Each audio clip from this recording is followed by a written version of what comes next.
10월 28일 수요 예배로 나눌 하나님의 말씀은 갈라디아서 3장 1절에서 5절까지입니다. 함께 보시겠습니다. 어리석도다 갈라디아 사람들아, 예수 그리스도께서 십자가에 못 박히신 것이 너희 눈앞에 밝히 보이거늘 누가 너희를 깨더냐. 내가 너희에게서 다만 이것을 알려 하노니 너희가 성령을 받은 것이 율법의 행위로냐 혹은 듣고 믿음으로냐. 너희가 이같이 어리석으냐. 성령으로 시작하였다가 이제는 육체로 마치겠느냐. 너희가 이같이 많은 괴로움을 헛되이 받았느냐. 과연 헛되냐. 너희에게 성령을 주시고 너희 가운데서 능력을 행하시는 이의 일이 율법의 행위에서냐 혹은 듣고 믿음에서냐. 아멘. 바울 사도는 갈라디아 교회들에게 이신득이 예수 그리스도를 믿는 믿음으로만 의롭게 된다는 복음을 줄곧 가르쳐 왔습니다. 그러나 갈라디아 교회들은 율법주의 유대인들과 같은 거짓 형제들에 의하여 다른 복음의 영향을 받았고 율법을 준수하여 의롭게 되고 구원에 이르고자 했습니다. 이에 바울 사도는 갈라디아서 1장 2장에서 자신의 사도직과 복음의 신적 기원을 밝히며 자신이 전한 이신득이 복음이 참 진리임을 간접적으로 변증했습니다. 이제 3장과 4장에서는 율법과 약속 혹은 행위와 믿음의 관계를 직접 대조하여 율법주의의 부당성을 드러내고 이신득이 복음의 정당성을 변증하고자 했습니다. 그중 오늘 본문은 바울 사도가 다른 복음을 좇는 갈라디아 교회들을 책망하면서 그들의 경험을 근거로 이신득이 복음의 정당성을 주장하는 내용을 기록하고 있습니다. 먼저 1절의 바울의 책망입니다. 어리석도다 갈라디아 사람들아, 예수 그리스도께서 십자가에 못 박히신 것이 너희 눈앞에 밝히 보이거늘 누가 너희를 깨더냐. 갈라디아서는 다른 서신서들과 달리 수신자의 신앙생활로 인한 감사와 찬양이 없었습니다. 오히려 송영 후 수신자의 문제를 언급하는 것으로 시작하였습니다. 1장 6절이지요. 그리스도의 은혜로 너희를 부르신 이를 이같이 속히 떠나 다른 복음을 따르는 것을 내가 이상하게 여기노라. 이런 갈라디아 교회들을 향해서 바울은 어리석도다 갈라디아 사람들아 라고 탄식하며 부르고 있습니다. 여기서 어리석다는 표현은 알 수 있는 상황이 있고 반드시 알아야 함에도 불구하고 이해력이나 지식 및 영적 통찰력이 부족하여 알지 못하거나 깨닫지 못한다는 뜻입니다. 예를 들면 부활하신 예수님께서 엠마오로 가는 두 제자를 향해서 이렇게 말씀하셨지요. 누가복음 24장 25절입니다. 이르시되 미련하고 선지자들이 말한 모든 것을 마음에 더디 믿는 자들이여. 여기서 미련하고 란 표현이 오늘 본문 어리석도다와 같은 단어입니다. 우리말 성경에는 번역되지 않았지만 두 구절 모두 앞에 오라는 감탄사가 함께 있어 보다 분명하게는 오 어리석은 자들이여 라는 뜻입니다.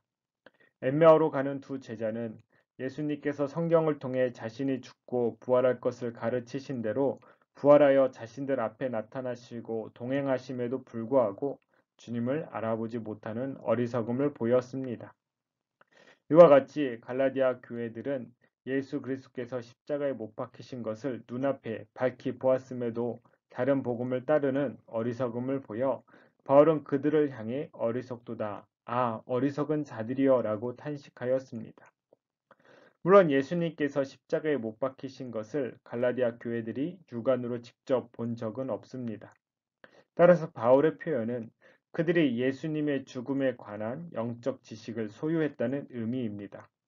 바울은 갈라디아 교회들에게 그림을 그려 보이듯 예수 그리스도의 십자가 사건을 생생하게 증거하였고 그들은 영안으로 그리스도의 십자가를 보고 믿었을 것입니다. 이를 알 수 있는 구절이 2절과 5절의 후반부에 있습니다. 2절과 5절은 각각 듣고 믿음으로냐, 듣고 믿음에서냐는 바울의 질문으로 끝나고 있는데 이는 바울 사도가 예수 그리스도의 십자가 사건을 갈라디아 교회들에게 생생하게 들려줬음을 전제로 하고 있습니다. 우리도 마찬가지이지 않습니까? 우리 중 누구도 직접 예수 그리스도의 십자가 사건을 보진 못했지만 성경의 생생한 기록을 통해서 예수 그리스도의 십자가 사건을 영안으로 보고 경험하여 구원의 은혜를 누리고 있습니다.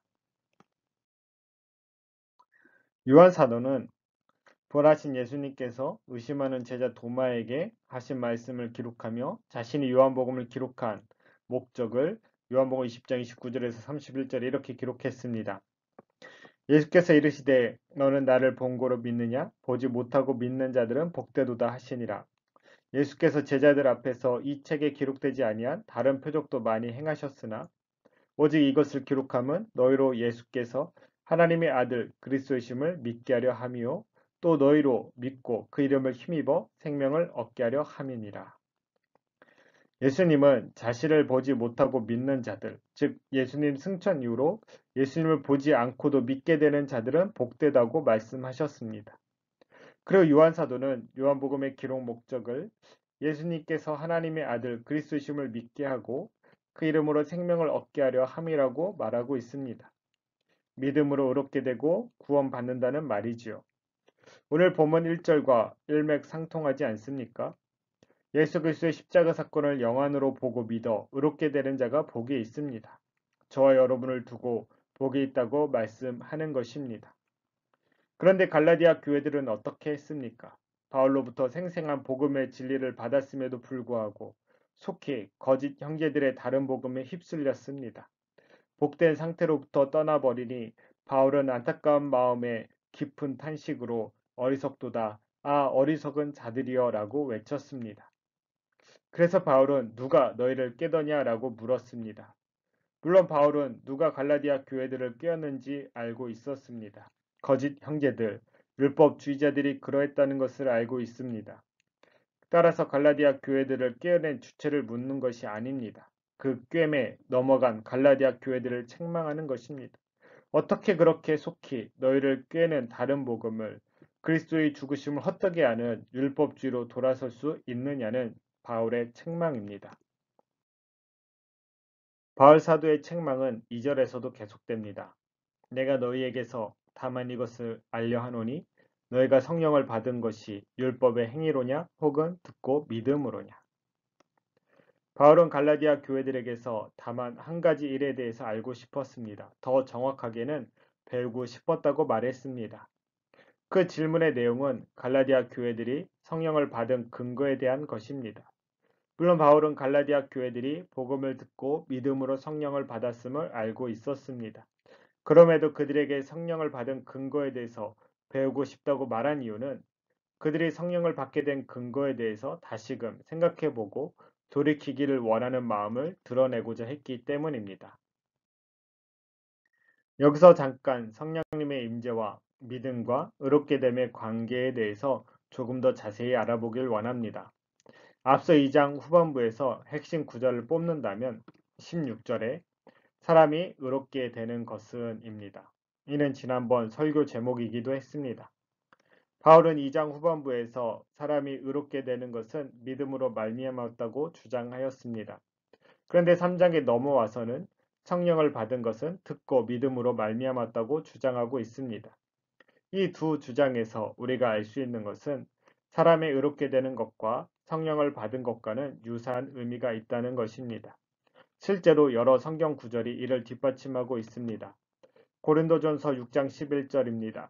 너희 중에 이와 같은 자들이 있더니 주 예수 그리스도의 이름과 우리 하나님의 성령 안에서 씻음과 거룩함과 의롭다 하심을 받았느니라. 성령님께서 본래 하나님 나라를 유업으로 받지 못할 불의한 자를 씻고 거룩하게 하시고 의롭게 하신다고 말씀하고 있습니다. 디도서 3장 5절에서 7절도 이렇게 말씀합니다. 우리를 구원하시되 우리가 행한 바 의로운 행위로 말미암지 아니하고 오직 그의 긍휼하심을 따라 중생의 씻음과 성령의 새롭게 하심으로 하셨나니 우리 구주 예수 그리스도로 말미암아 우리에게 그 성령을 풍성히 부어 주사 우리로 그의 은혜를 힘입어 의롭다 하심을 얻어 영생의 소망을 따라 상속자가 되게 하려 하심이라. 이 디도서는 오늘 본문 2절과 동일한 내용을 말씀하고 있지 않습니까? 우리의 구원은 의로운 행위, 오늘 본문 2절에 의하면 율법의 행위로 말미암지 않고 오직 하나님의 긍휼하심과 중생의 씻음과 성령의 새롭게 하심으로 이루어진다고 말씀합니다. 우리 구주 예수 그리스도께서는 성령을 부어주사 의롭게 해주시고 영생의 소망을 따라 하나님 나라의 상속자가 되게 하십니다. 이처럼 죄인을 씻어 거룩하게 하시고 의롭게 하시고 끝내 하나님 나라를 상속받게 하시는 성령님은 우리의 행위로 임재하지 않습니다. 오직 복음을 듣고 믿음으로만 임재하십니다. 행위로 성령님을 받을 수 없다는 신뢰로 사도행전 8장에 마술사 시몬을 들 수 있습니다. 스데반 집사의 순교 후 신자들이 박해를 피해 흩어지기 시작했고 빌립 집사는 사마리아로 가서 복음을 전했습니다. 사마리아에는 마술을 행하여 사람들을 놀라게 하며 자칭 큰 자라는 시몬이 있었습니다. 그는 세례를 받고 빌립을 따라다녔지만 그의 관심은 표적과 큰 능력에 있었습니다. 후에 베드로와 요한 사도가 사마리아에 와서 신자들에게 안수함에 성령님께서 임하신 사건을 목격한 시몬은 돈을 주며 이렇게 말했습니다. 사도행전 8장 19절입니다. 이르되 이 권능을 내게도 주어 누구든지 내가 안수하는 사람은 성령을 받게 하여 주소서 하니. 이에 베드로가 이어서 20절부터 21절까지 이렇게 말을 합니다. 베드로가 이르되 내가 하나님의 선물을 돈 주고 살 줄로 생각하였으니 내 응과 내가 함께 망할지어다. 하나님 앞에서 내 마음이 바르지 못하니 이 도에는 내가 관계도 없고 분깃될 것도 없느니라. 그러므로 너의 이 악함을 회개하고 주께 기도하라. 혹 마음에 품은 것을 사하여 주시리라. 성령님의 임재는 하나님의 선물입니다. 선물이란 받는 자에게 받을 만한 근거가 있어서가 아니고 주는 자가 은혜로 주는 것입니다. 성령님은 돈으로 주고 살 수 있는 물건도 아니고 내가 열심히 종교적 행위를 한다고 해서 받을 수 있는 비인격적 능력도 아닙니다. 회개하라 천국이 가까이 왔느니라. 오직 예수 그리스도를 믿고 회개하라는 복음을 듣고 악함을 회개하고 긍휼을 구할 때 주어지는 하나님의 은혜의 선물입니다. 이렇게 은혜의 선물을 받은 사람이 로마 군대 백부장 고넬료입니다. 베드로가 하나님의 인도하심을 받아 고넬료에게 가서 복음을 전하자 성령님께서 임하셨습니다. 사도행전 10장 44절입니다. 베드로가 이 말을 할 때 성령이 말씀 듣는 모든 사람에게 내려오시니. 성령님께서 누구에게 임하셨나요? 말씀을 듣는 모든 사람에게. 오늘 본문 2절에서 바울이 의도한 대답이 무엇이었겠습니까? 성령을 받은 것은 듣고 믿음으로입니다. 이었겠지요. 고넬료와 그의 가족이 성령을 받은 것이 듣고 믿음으로 말미암았던 것처럼 바울은 갈라디아 교회들에게도 그들이 성령 받게 된 근거를 다시금 생각해 보게끔 하기 위해서 너희가 성령을 받은 것이 율법의 행위로냐 혹은 듣고 믿음으로냐고 질문했던 것입니다. 이어 바울 사도는 율법주의의 결말이 무엇인지를 밝히며 갈라디아 교회들을 책망하였습니다. 3절입니다. 너희가 이같이 어리석으냐 성령으로 시작하였다가 이제는 육체로 마치겠느냐. 율법주의를 따르는 갈라디아 교회를 향한 안타까운 마음을 가지고 바울은 1절에 이어 다시 한번 너희가 이같이 어리석으냐고 말했습니다. 율법주의의 결말이 무엇인지 아는 바울에게 있어서는 더욱 안타까웠을 것입니다. 갈라디아 교회들은 바울의 생생한 복음 증거로 그리스도의 십자가를 영안으로 보고 믿어 성령을 받았습니다. 성령으로 시작하였다는 말의 의미가 이것입니다. 그러나 이제 갈라디아 교회는 거짓 형제들의 다른 복음을 듣고 율법주의로 돌아섰는데 그 결말은 육체로 마치는 것입니다. 육체로 마치는 것이 의미하는 바는 갈라디아서 5장의 성령의 소욕과 육체의 소욕의 관계를 잘 살피면 알 수 있습니다. 갈라디아서 5장 19절과 21절의 부분만 보겠습니다. 육체의 일은 분명하니 이런 일을 하는 자들은 하나님의 나라를 유업으로 받지 못할 것이요. 자세한 의미는 5장을 다룰 때 설명하기로 하고 간단하게 말씀드리면 육체의 소욕을 따라 행하면 율법을 범하게 되어 있고 따라서 율법의 정죄를 받아 하나님 나라를 유업으로 받지 못하게 된다는 것입니다. 율법주의자의 결말은 하나님 나라를 유업으로 받지 못하는 것인데 갈라디아 교회들아 너희는 이러한 사실을 알고 율법주의를 따르는 것이냐고 바울은 책망하는 것입니다. 신자는 율법의 정죄를 받을 수밖에 없는 그래서 하나님 나라를 상속받을 수 없는 행위를 의지하지 말고 죄를 씻으시고 거룩하게 하시고 의롭게 하시는 성령님만을 의지해야 합니다. 바울 사도는 갈라디아 교회들이 성령으로 시작하여 하나님 나라의 상속자로 살았다는 삶을 상기시키며 다시금 이신 득이의 복음으로 돌아올 것을 호소합니다. 4절입니다. 너희가 이같이 많은 괴로움을 헛되이 받았느냐? 과연 헛되냐? 복음을 듣고 믿음으로 성령님을 받은 신자는 영원한 하나님 나라를 상속받지만 또한 이 땅에서는 고난도 당합니다. 특별히 초대교회 당시에는 이신 득이의 복음을 받은 신자들이 율법주의자들에 의해서 박해를 많이 받았습니다. 바울 사도의 전도 여행을 살펴보면 충분히 알 수 있습니다. 그리고 갈라디아서 2장에서 베드로가 이방인 신자와 식사하다가 유대인들이 오자 식사 자리를 피한 것도 할례자들에 의한 비방이 두려웠기 때문임을 알 수 있었습니다. 갈라디아 교회들도 동일한 고난, 괴로움을 받았을 것입니다. 이신 득이의 복음을 붙잡고 성령으로 시작하였으나 곧 율법주의자들의 박해를 받았을 것입니다. 많은 괴로움을 당하며 믿음을 지켰지만 결국 그들의 가르침을 따라 율법주의로 돌아선 것을 바울은 지적하였습니다. 성경은 신자가 고난받는 것이 당연하다고 증거합니다. 더 나아가 유익하다고도 말합니다.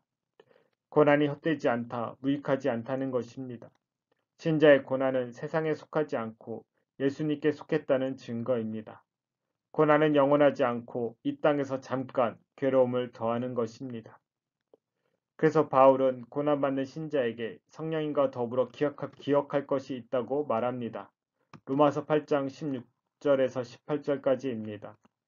성령이 친히 우리의 영과 더불어 우리가 하나님의 자녀인 것을 증언하시나니 자녀이면 또한 상속자 곧 하나님의 상속자요 그리스도와 함께한 상속자니 우리가 그와 함께 영광을 받기 위하여 고난도 함께 받아야 할 것이니라.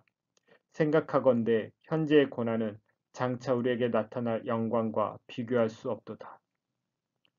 성령으로 시작한 자는 하나님의 자녀입니다. 하나님의 자녀는 하나님 나라를 상속받습니다.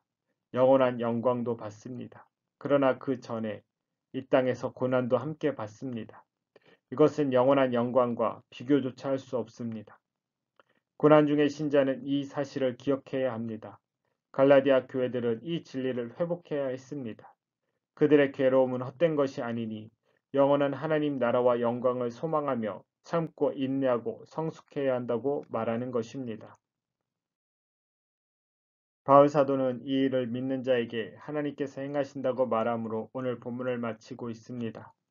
너에게 성령을 주시고 너희 가운데서 능력을 행하시는 이의 일이 율법의 행위에서냐 혹은 듣고 믿음에서냐. 하나님께서는 성령을 주시는 분이시고 신자 가운데 능력을 행하시는 분이십니다. 고난 가운데 홀로 두지 않으시고 함께 하시고 앞서 행하시며 피할 길을 내시고 극복하여 더욱 성숙하게 하십니다. 그 아들과 더불어 신령한 하늘의 은사를 나누어 주십니다.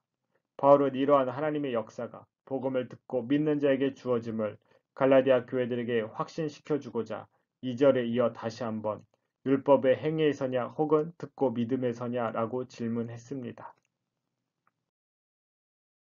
결국 오늘 본문에서 우리에게 교훈하고자 하는 것은 성령님의 임재는 복음을 듣고 믿는 자에게 이루어진다는 진리입니다. 성령은 성부와 성자와 더불어 삼위일체 하나님이십니다. 이는 성령님께서 인격적인 하나님이라는 의미가 내포되어 있습니다. 성령님은 성부와 성자의 보내심으로 죄인에게 찾아오십니다. 죽은 영혼을 살리시고 영적 감각을 갖게 하시고 복음을 들었을 때 믿게 하심으로 성령님께서 임재하신 사실을 알게 하십니다. 성령님은 하나님 나라를 상속받게 하시되 고난도 겸하여 받게 하십니다. 그러나 성령을 보내신 성부께서 능히 고난도 헤쳐갈 수 있도록 능력을 행하십니다. 그래서 택함받은 신자가 끝내 하나님 나라와 영광을 누리게 하십니다.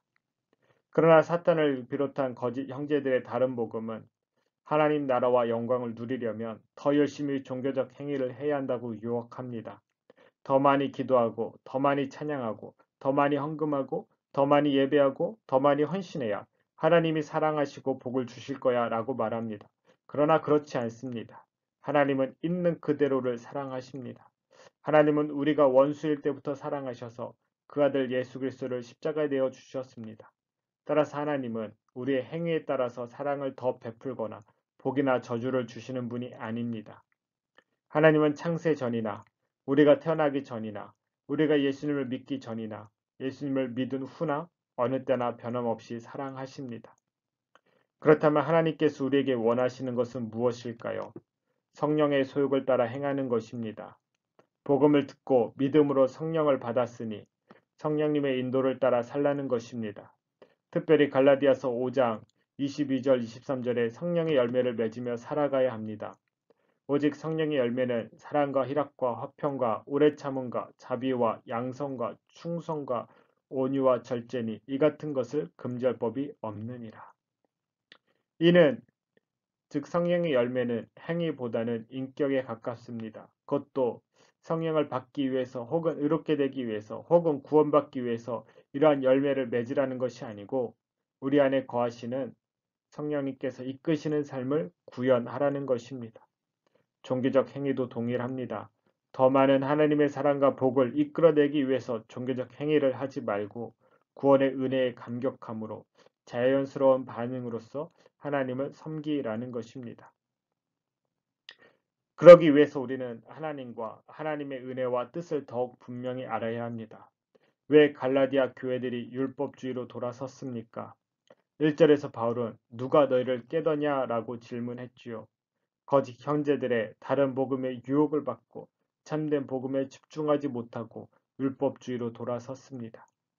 문제는 참 복음을 붙들지 못했다는 사실에 있습니다. 오늘날도 참 복음을 붙들고 있지 않을 때 이단 사이비에 쉽게 유혹될 수밖에 없습니다. 이단 사이비의 큰 특징은 전통교회를 부정하고 새로운 깨달음을 전하는 것입니다. 그들은 자신들의 교리를 전하기 위해서 매우 친밀하게 다가옵니다. 간과 쓸개를 다 빼줄 것처럼 합니다. 그러나 결국엔 영혼을 갉아먹습니다. 신자에게는 참 복음을 아는 것이 필요합니다. 참 복음을 알아야 거짓 복음을 구별할 수 있습니다. 그러나 많은 신자들이 복음에 무관심합니다. 설교를 쇼핑하듯이 골라 들으며 자신의 입맛에 맞는 설교를 찾습니다. 성경을 통해 하나님을 어떻게 믿어야 할지, 어떻게 섬겨야 할지 관심을 두지 않고 마음의 안정과 세상에서의 성공에 관심을 둡니다. 코로나19로 정상적 모임이 어려운 이 시기에 우리는 우리의 영적 현실, 현 주소를 발견하게 됩니다. 공동체 속에 있을 때는 괜찮은 신자처럼 보였지만 흩어져 홀로 신앙생활을 해야 하는 현실에서는 이보다 더 연약할 수가 없습니다. 이럴수록 우리는 더욱 말씀에 참 복음에 집중해야 합니다. 베레아 사람들처럼 하나님을 알아가는 일에 더욱 힘을 써야 합니다. 마지막으로 사도행전 17장 11절 12절을 읽고 말씀을 마치고자 합니다. 베레아에 있는 사람들은 데살로니가에 있는 사람들보다 더 너그러워서 간절한 마음으로 말씀을 받고 이것이 그러한가 하여 날마다 성경을 상고함으로 그 중에 믿는 사람이 많고 또 헬라의 기부인과 남자가 적지 아니하나. 비록 정상적인 모임이 어렵더라도 베레아 사람들처럼 각자 말씀을 보는 일에 최선을 다하여 다른 복음을 구별해낼 수 있을 뿐만 아니라 우리의 믿음을 더 굳게 세울 수 있는 저와 여러분 되기를 간절히 바랍니다. 기도하겠습니다. 하나님 아버지, 복음을 듣고 믿어 성령님을 받게 하시고 큰 능력 가운데 신자의 삶을 살게 하시니 감사합니다. 이 진리에서 벗어나지 않도록 말씀을 보게 하시고 말씀을 통해 하나님을 어떻게 믿고 섬겨야 하는지를 알도록 영안을 열어 주십시오. 아직 성령님을 받지 못한 자들에게는 복음을 듣고 믿는 은혜를 주십시오. 흩어진 시기에 각 성도를 지켜주시고 믿음이 퇴보하는 것이 아닌 말씀 안에서 더욱 성숙하게 도와주십시오. 예수님의 이름으로 기도합니다. 아멘.